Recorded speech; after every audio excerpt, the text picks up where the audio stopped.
Hey everyone, thanks for joining me. Today we're going to review Necas Toony Terror Nosferatu figure. Of course, if you're a horror fan, you know this particular figure and this particular film. It's one of the oldest horror movies known to man.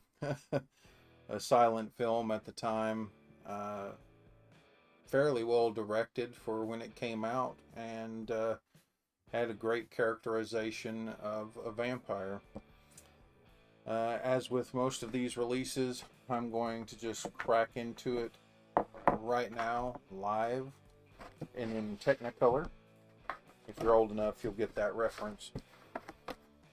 My experience with Nosferatu is just simply knowing of the character and of the film.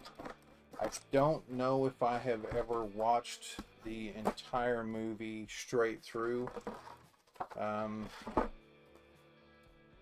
Well, it was before my time, long before my time, and long before many of your time. I guess if I was a little more serious about it, I would have watched it completely through. But I did know a lot about it in general. So, my experience mostly comes around, what was that film? Was it also called Nosferatu? There was, it was either, who was it? Willem Dafoe in the part of the vampire, and it was, I guess, based around the idea that the person Shrek was a real vampire and no one knew it. So here we have the figure, and as I always do, I'll give you a little preview of what that backdrop looks behind him. Now, I've cried about some backdrops, but these are simple enough and easy enough to set up. Just trim them out, get a little stand of some kind, and set it back there. I think they're done well enough that you shouldn't need to complain too much about them being too flimsy, being too this or that, or being too cartoony. I do think they're a decent little addition to the figures. As far as the figure itself goes, he's quite whimsical. I'll give him that.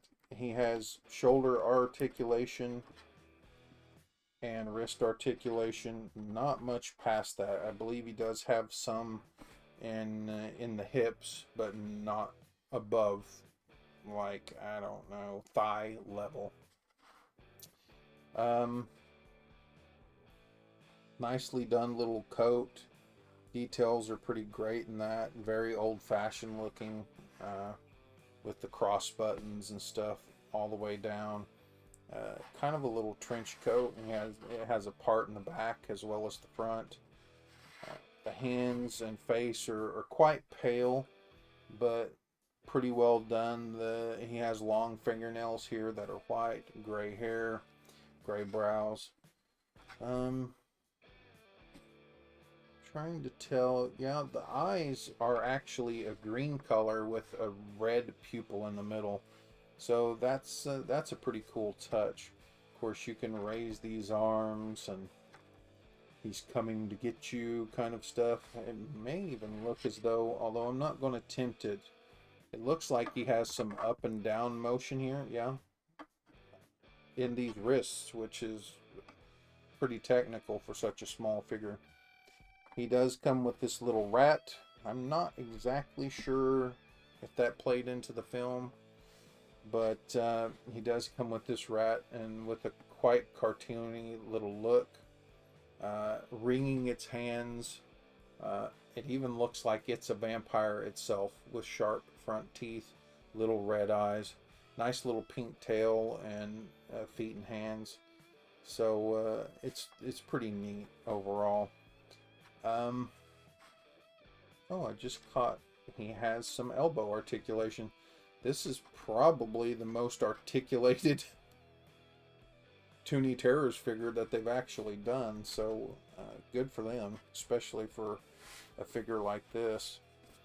But yeah, as always, I say these are nice little solid figures and not much to bitch about. Again, about $10 to $12 a piece in most situations, unless you're trying to pick up one of the more rarer ones. But I'll be happy to add this to my other Toony Terrors.